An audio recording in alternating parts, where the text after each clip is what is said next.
बंधु राधे राधे। कैसे हैं आप लोग? उम्मीद करती हूँ बहुत अच्छे होंगे, स्वस्थ होंगे, मस्त होंगे और अपनी पढ़ाई अच्छे से कर रहे हैं होंगे। तो हम देख रहे हैं यूजीसी नेट संस्कृत 25 कोड नवंबर 2017 का तृतीय प्रश्न पत्र। इस प्रश्न पत्र का जो है हम आज पहली कक्षा देख रहे हैं। तो हम प्रश्न पत्र का विस्तृत विश्लेषण देख रहे हैं। तो 2017 से पूर्व जितने भी पूर्व नहीं पश्चात जितने भी अर्थात 2017 से लेकर 2025 अब तक जितनी भी परीक्षाएं हुई हैं उन सब का हमने बहुत ही विस्तृत तरीके से विश्लेषण करवाया हुआ है। तो वो आप लोग देखें और उसका लाभ उठाएं, क्योंकि इस समय प्रश्न पत्र का विस्तृत विश्लेषण करना कितना आवश्यक है ये तो आप लोग जान ही सकते हैं और बहुत ही फ़ायदेमंद होता है।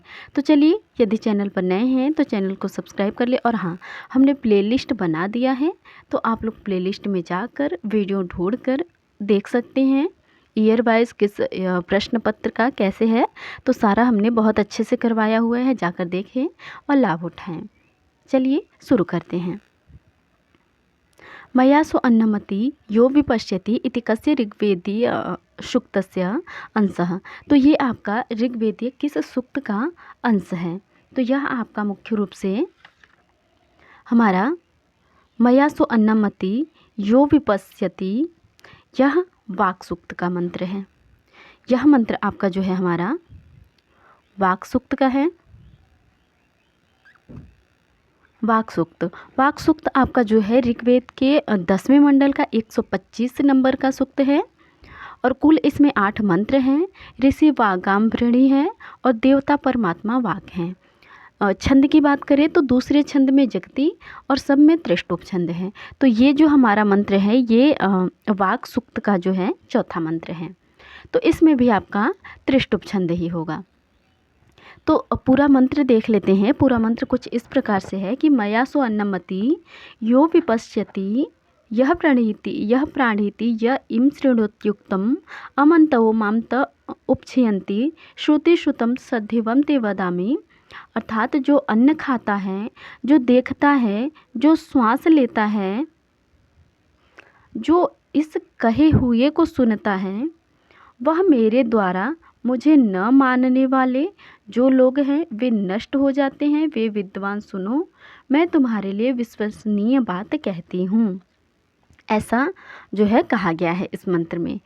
तो बाकी इस मंत्र में कुल 8 मंत्र हैं, तो सारे मंत्र ही महत्वपूर्ण हैं। अभी ये पूछा गया, अगली बार क्या पता कोई और मंत्र पूछ लिया जाए। तो आप लोग ध्यान रखें, मंत्रों का वाचन करते रहें। अग्नि सूक्त के विषय में कहें तो अग्नि सूक्त जो है आपका ऋग्वेद के प्रथम मंडल का प्रथम सूक्त है। इसके देवता हिरण्यगर्भ है, क्षमा कीजिए, इसके देवता अग्नि देवता और मधुचंदा ऋषि हैं। हाँ जी। और इंद्र सूक्त जो है, इंद्र सूक्त ऋग्वेद के दूसरे मंडल का 12वां सूक्त है। इसके गृत्समत ऋषि और इंद्र देवता हैं। और आपका नाशदीय सूक्त जो है ऋग्वेद के 10वें मंडल का 129 नंबर का सूक्त है और इसमें कुल 7 मंत्र हैं। इसमें इस तरीके से हमारा जो है इस प्रश्न का विश्लेषण हुआ और इस प्रश्न का दूसरा विकल्प सही उत्तर है। चलिए अगले प्रश्न की ओर बढ़ते हैं। अगला प्रश्न है हमारा हिरण्यगर्भ सूक्तस्य ऋग्वेदस्य कस्मिन् मंडले आयाति। तो ये जो हमारा हिरण्यगर्भ सूक्त है, मुख्य रूप से हमारे जो पाठ्यक्रम में जितने भी सूक्त लगे हुए हैं ऋग्वेद के, तो लगभग वो सारे 10म मंडल के हैं, किंतु कुछ एकाग सूक्त जो हैं वो 10म मंडल के नहीं हैं। तो हमारा हिरण्यगर्भ सूक्त जो भी है वो 10म मंडल का है। तो हिरण्यगर्भ सूक्त 10वें मंडल का 121 नंबर का सूक्त है। इसमें कुल 10 मंत्र हैं और ऋषि हिरण्यगर्भ, देवता क संज्ञक प्रजापति और छंद त्रिष्टुप हैं। इसके कुछ प्रमुख मंत्रों की बात करें तो जैसे हिरण्यगर्भः संवर्तताग्रे भूतस्य जातः परित्यक आसीत् सदाधार पृथ्वीं ध्यामुतेमा कस्मै देवाय हविषा विधेम। इसके बाद यस्येमे हिमवन्तो महित्वा यस्य समुद्रं रसया सहाहुः यस्येमाः प्रदिशो यस्य बाहुः कस्मै देवाय हविषा विधेम। तो हालांकि सारे ही मंत्र बहुत ही महत्वपूर्ण हैं, किंतु ये जो 1-2 मंत्र हैं बार बार परीक्षाओं में पूछे गए हैं, तो हालांकि सूक्तों से मंत्र ही ज़्यादा पूछे जाते हैं कि कौन सा मंत्र किस सूक्त का है, तो यदि वाचन करते रहेंगे तो ठीक हो जाएगा। तो इस तरीके से इस प्रश्न का हमारा जो है चौथा सही विकल्प हो जाएगा। चलिए अगले प्रश्न की ओर बढ़ते हैं। तो तीसरा प्रश्न हमारा जो है इसमें पूछा गया है कि ऋग्वेदस्य भाष्यकारः कः। इनमें से ऋग्वेद के भाष्यकार आपके कौन हैं? महिधर हैं, स्कंद स्वामी है, हलायुध हैं या भट्ट भास्कर हैं। तो आपके जो ये महिधर हैं ये शुक्ल यजुर्वेद के भाष्यकार हैं। इसके बाद हलायुध भी शुक्ल यजुर्वेद के भाष्यकार हैं। भट्ट भास्कर जो है ये कृष्ण यजुर्वेद के भाष्यकार हैं। और हमारे जो स्कंद स्वामी जी बचते हैं यही हमारे इस प्रश्न के सही विकल्प हैं। तो चलिए देख लेते हैं ऋग्वेद के अन्य भाष्यकार और कौन कौन से हैं, ताकि अगली बार यदि परीक्षा में पूछा जाए तो हम सही उत्तर दे पाएँ। तो स्कंद स्वामी सबसे पहले तो ऋग्वेद के भाष्यकर्ता के विषय में देखिए तो ऋग्वेद संहिता के भाष्यकर्ताओं में स्कंद स्वामी, आनंद तीर्थ, वेंकट माधव, सायण आदि प्रमुख है। हालांकि और भी लोगों ने भाष्य किया है, किंतु ये कुछ बहुत प्रमुख हैं जिनको जानना अति आवश्यक है। तो स्कंद स्वामी के विषय में देखिए तो ऋग्वेद का सबसे प्राचीन भाष्य स्कंद स्वामी का ही उपलब्ध है। स्कंद स्वामी ने 600 से 625 के मध्य ऋग्वेद पर भाष्य लिखा। स्कंद स्वामी का भाष्य जो है ऋग्वेद के प्रथम 5 अष्टक तक प्राप्त होता है। इसके बाद आपके आ जाते हैं नारायण और उद्गीत। इन्होंने ऋग्वेद के मध्य भाग पर नारायण एवं अंतिम भाग पर उद्गीत ने भाष्य लिखा। उद्गीत ने अपने भाष्य में प्रत्येक अध्याय के अंत में अपना परिचय दिया है और इस तरीके से वनवासी विनिर्गताचार्यस्य उद्गीतस्य कृता ऋग्वेद भाष्ये। तो यदि यह पंक्ति भी पूछा जाए कि किस वेद के भाष्यकार से संबंधित है तो ऋग्वेद के, अथवा किस आचार्य से तो उद्गीत से। तो इसके बाद वेंकट माधव आते हैं जो कि ऋग्वेद के भाष्यकार ये भी हैं। इनका समय 1050 से 1150 ईस्वी के मध्य माना जाता है। इन्होंने प्रथम अध्याय के अंत में अपना परिचय दिया है। इसके बाद धानुष के यज्वा जी, इन्हें त्रिवेदी भाष्यकार भी कहा गया है। ये वैष्णव आचार्य थे। इनका समय लगभग 1300 विक्रम पूर्व माना जाता है। आनंद तीर्थ हैं अगले आचार्य आपके, इनका समय 1255 से 1335 विक्रम संवत माना जाता है। इनका अपन नाम मध्व है, किनका? आनंद तीर्थ जी का। इसके बाद इन्होंने ऋग्वेद के कुछ प्रमुख सूक्तों पर पद्यात्मक भाष्य लिखा। और आत्मानंद आते हैं तो इन्होंने आत्मानंद जो है ऋग्वेद के अस्यवामी सूक्त पर भाष्य लिखा। तो यह पूछा जा सकता है कि ऋग्वेद के अस्यवामी सूक्त पर भाष्य किसने लिखा? तो आत्मानंद जी ने, और इनका भाष्य अध्यात्म परक है। अब आपके सायण जी आते हैं। सायण जी का समय 1315 से 1387 ईस्वी तक जो है ये जो है 72 वर्ष तक जीवित रहे। वेदों के भाष्यकर्ताओं में आचार्य सायण का नाम विशेष उल्लेखनीय है। इन्होंने अपने बड़े भाई माधव के आदेशानुसार वेद भाष्य किया। सायण ने अपने भाई के नाम पर भाष्य का नाम माधवीय वेदार्थ प्रकाश रखा। सायण ने ऋग्वेद भाष्य भूमिका नामक ग्रंथ भी लिखा।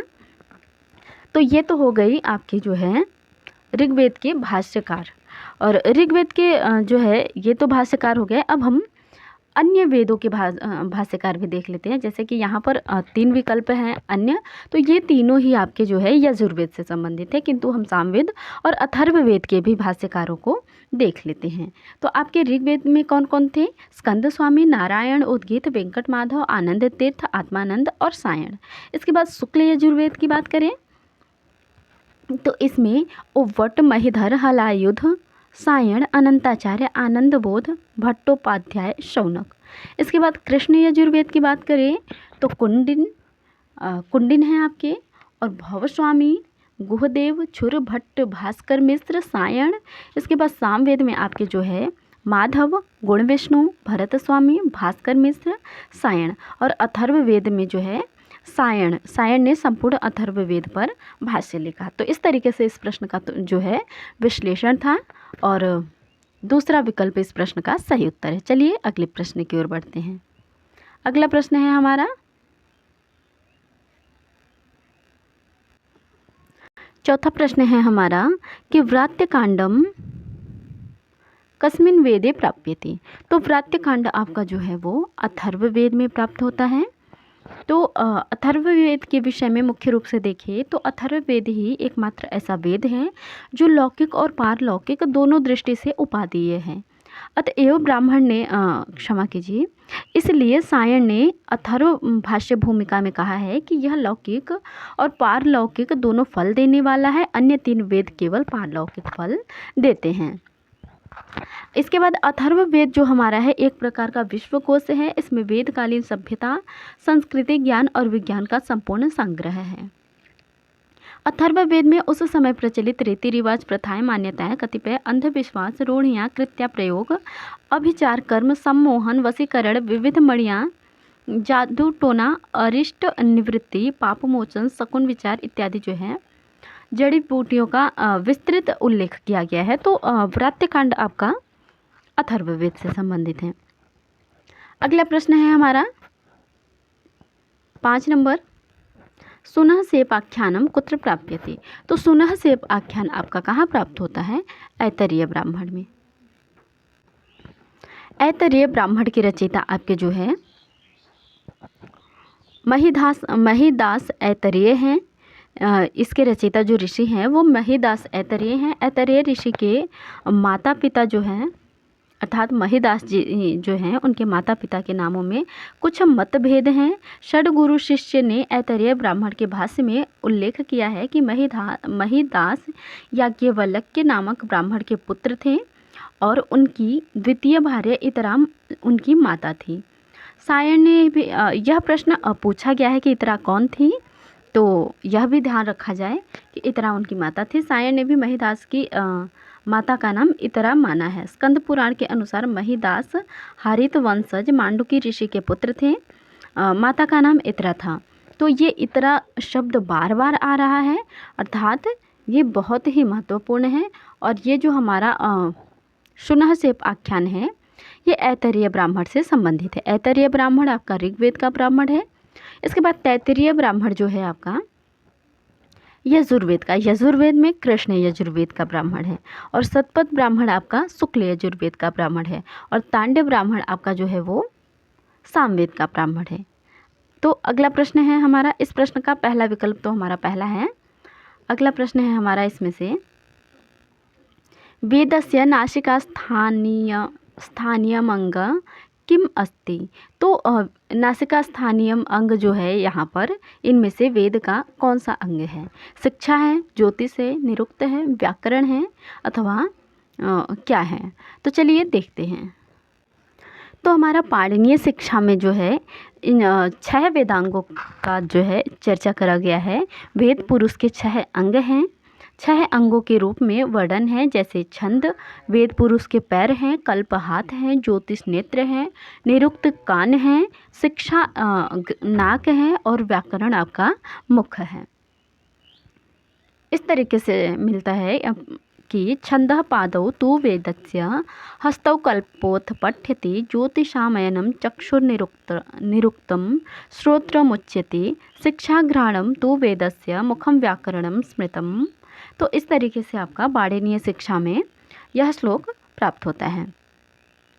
तो वेदांगों का सर्वप्रथम उल्लेख मुंडकोपनिषद में अपरा विद्या के अंतर्गत 4 वेदों के नाम के बाद हुआ है। तो यह भी पूछा जा सकता है कि वेदांगों का जो है वर्णन सबसे पहले कहाँ प्राप्त होता है। तो अब हमारा जो है शिक्षा इस प्रश्न का हमारा सही विकल्प है।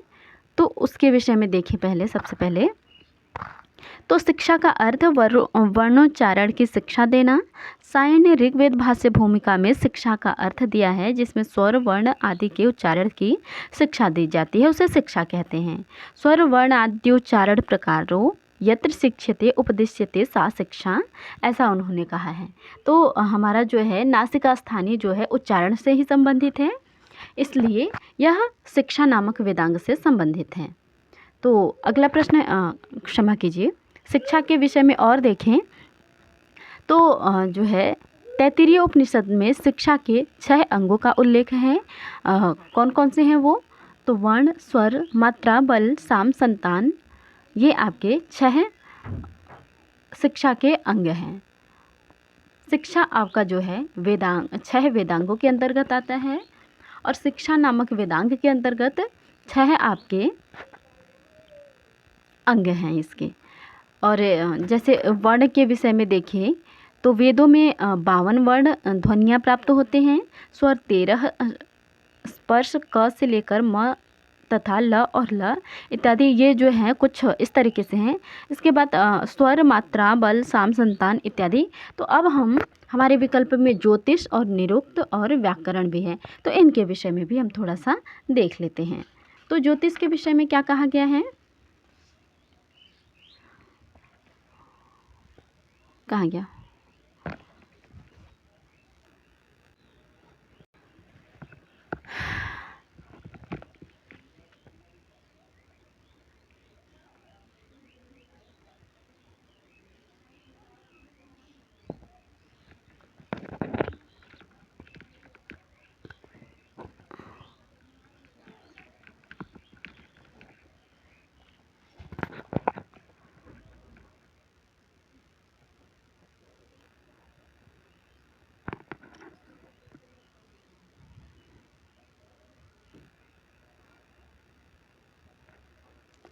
तो इस प्रश्न का हमारा जो है सही विकल्प आपका प्रत्ययाह हो जाएगा, क्योंकि स्वरित के परे रहने पर अनुदात्त को प्रत्यय कहते हैं। तीसरा विकल्प। अगला प्रश्न है हमारा भवाति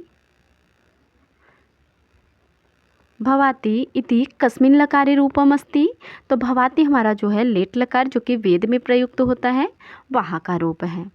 लोट लकार का भवाति नहीं होता है बल्कि भवतु भवताम भवन्तु इस तरीके से होता है। और लंग लकार का भी अभवत इस तरीके से होता है। और लुंग लकार में भी भवाति नहीं बनता है, तो लेट लकार में भवाति बनता है और वो वेदों में प्रयोग होता है। 10वां प्रश्न है सामवेदस्य ब्राह्मणम अस्ति। सामवेद का ब्राह्मण इनमें से कौन सा है, तो चलिए देखते हैं। तो इस प्रश्न में हमारा सबसे पहला विकल्प गोपथ ब्राह्मण है। तो वो देख लेते हैं कि किस ब्राह्मण का है। तो गोपथ ब्राह्मण हमारा जो है अथर्ववेद का एकमात्र ब्राह्मण है, गोपथ ब्राह्मण। अब दूसरा विकल्प है हमारा सांख्यायन ब्राह्मण।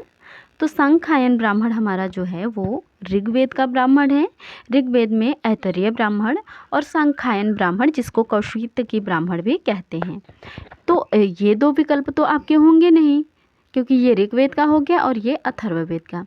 अब संहितोपनिषद ब्राह्मण और शतपथ ब्राह्मण बचते हैं। तो संहितोपनिषद ब्राह्मण जो है हमारा ये सामवेद का ब्राह्मण है।